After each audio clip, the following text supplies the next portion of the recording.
Constellations, Mazal, your flow of abundance.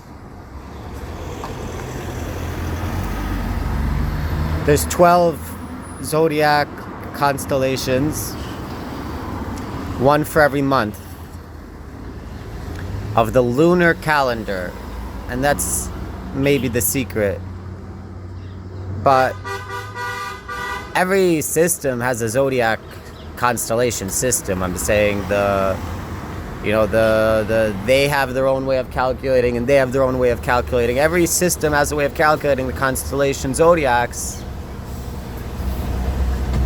And it's weird because they don't all match up. For example, like, first of all, there's different ways of calculating completely. Like the Chinese, for example, apparently they're more focused on like different things than we focus on in the Western zodiac. Meaning, like, it's not just that they start from different days. If they do, I don't know, but they have like a whole nother system of calculating things possibly.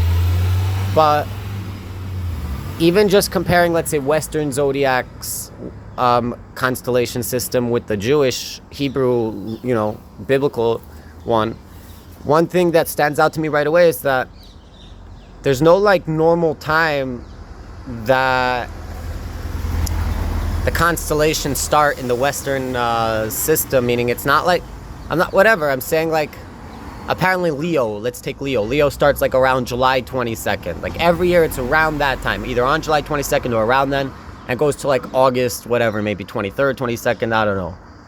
But like, how does it match the Jewish system? In the Jewish system, it's the month of Leo is the month of Av, meaning we keep track of the lunar month.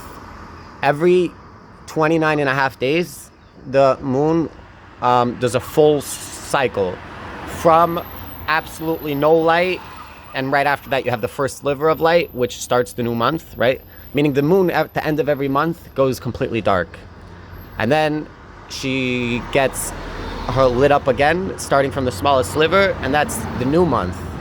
That first light of the moon is the new month, and it goes until it's a full moon in the middle of the month, in the middle of that month, halfway between 29 and a half days. So like, 14 and half and a little bit, 14 and 3/4 of a day or something into the month, the moon is full. And then it takes another 14 and whatever, half or 3/4 days till it's empty again. And then it starts again, the cycle. The first sliver starts the new month, and it goes for 29 and a half days till it's empty again, right? That happens every year, 12 times. Some years we add a month and it happens 13 times. We add Adar, the month of Adar, which I think is Pisces, fish. Adar, some years we'll do twice. We'll do it twice. We'll do Purim twice. We'll do, we have to do the whole a month twice. Do we really do Purim twice? Maybe one of them is the real Purim, the other one's like a Purim Katan, like a small Purim or whatever they call it, I don't know.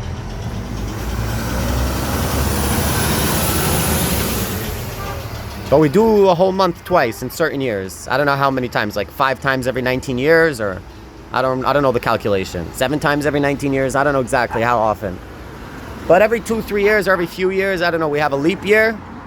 And what's a leap year in the Jewish calendar? It's a whole nother month. So we do 13 cycles of the moon instead of 12 in a Jewish leap year.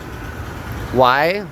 So that this way our lunar calendar is also in sync with the solar calendar, which is important because we need our holidays to be in the right times. The Bible says, regarding a certain holiday, I think it's Passover, that it has to be in the Chodesh HaAviv. I don't know if Aviv is spring and if I'm mixing up Passover or Sukkot, but one of the holidays, it has to be in the Chodesh HaAviv, and that shows you like, your lunar calendar has to be synced with the sun. Otherwise, it's going to change. It's going to be in different seasons every year. Get it? It has to be in the right season. It has to be the right time. So I think the Jews are the only ones who actually do this, by the way.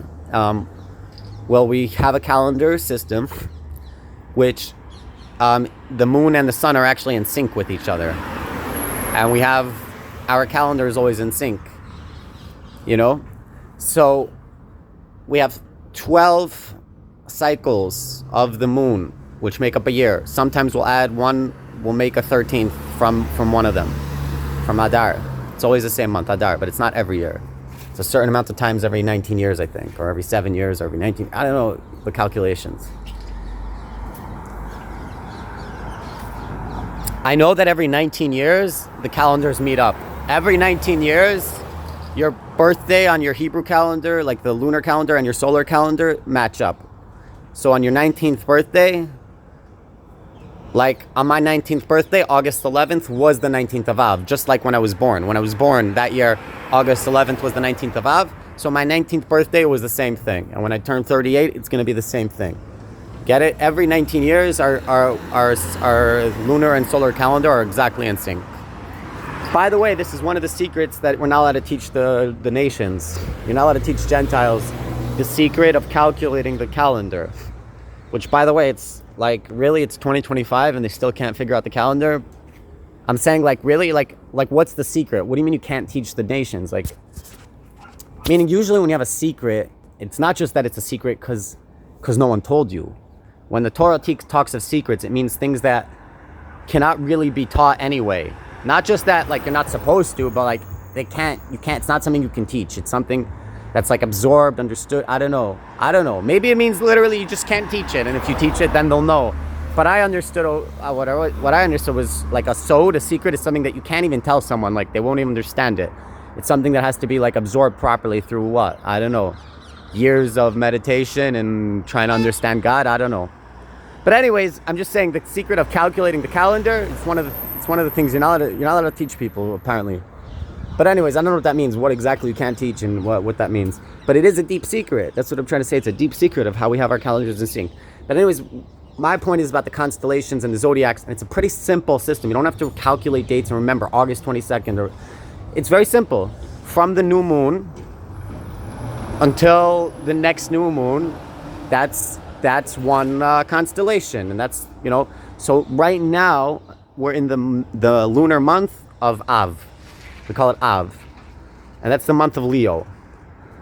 So my birthday yesterday was the 19th of Av, 19th of Leo. Today is the 20th of Av, so it's the 20th of Leo. It's a very simple system. It doesn't exactly match the Western zodiac, because, like, if I were to tell you or tell a stranger that my birthday is the 19th of Leo, I don't think they would really know what that means. So they would start counting at what? They would say, okay, so Leo starts at July 22nd, so that's the 1st of Leo. July 23rd is the 2nd of Leo. That's not necessarily true, because it depends when the new moon was. It really depends on the moon. You get it?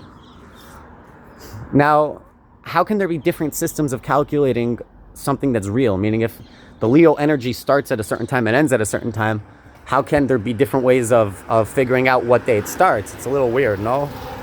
But at the end of the day, the Jewish nation was given the power to declare the times. The first commandment that God gave the Jewish nation as a nation altogether was HaChodesh Hazeh Lachem, this month shall be for you, whatever, and that we have to go and declare the new moon. I might have misquoted a wrong verse that's irrelevant, but whatever. The point is, there was the first commandment that was given to the nation as a nation. Not that God gave instruction and commandment to Abraham and his children. No, like, he gave the entire Jewish nation. Once they were already a nation, they received the Torah, and God's giving them their first commandment as a nation. That was that they should, every new moon, there was a system of declaring the new moon. It involved witnesses, it involved court, testimony. And listen, if you just see the new moon, it's not the new month. It doesn't start until the Sanhedrin High Court declares it's the new month, and that makes it the new month.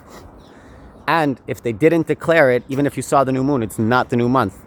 And if they did declare it and there was no new moon, I'm pretty sure it's also the new month. Like, what they declare is that's how it goes by.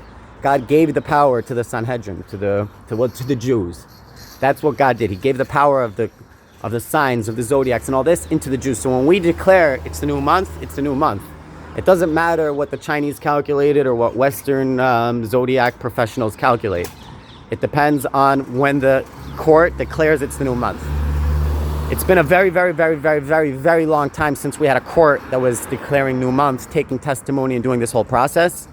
Today, we rely on a predetermined calendar that was written, I don't know how many, years ago, at least, I'm saying before, it came a time when they realized, like, we're not going to have a court. We can't declare the new month anymore. It's not going to be a thing. We're going to go into exile. We're not going to be, whatever.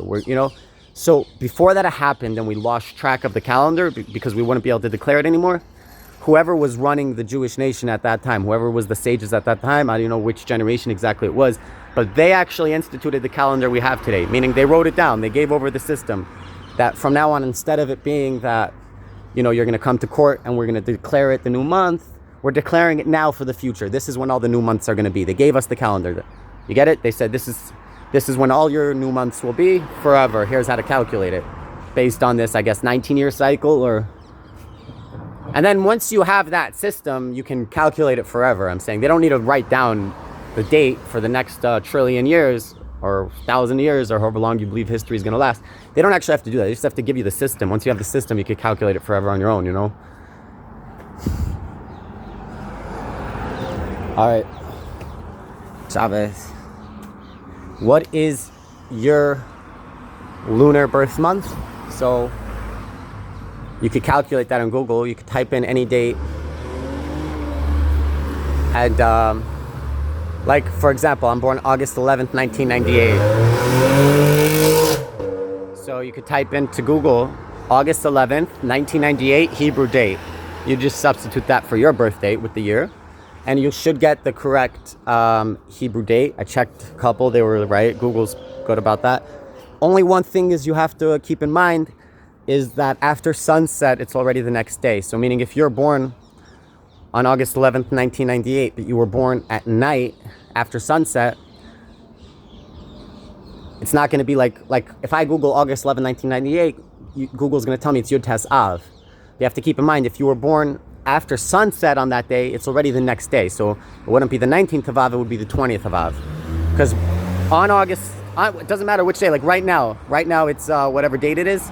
But as soon as the sun sets, the Hebrew date's already the next day. The lunar date's already the next day.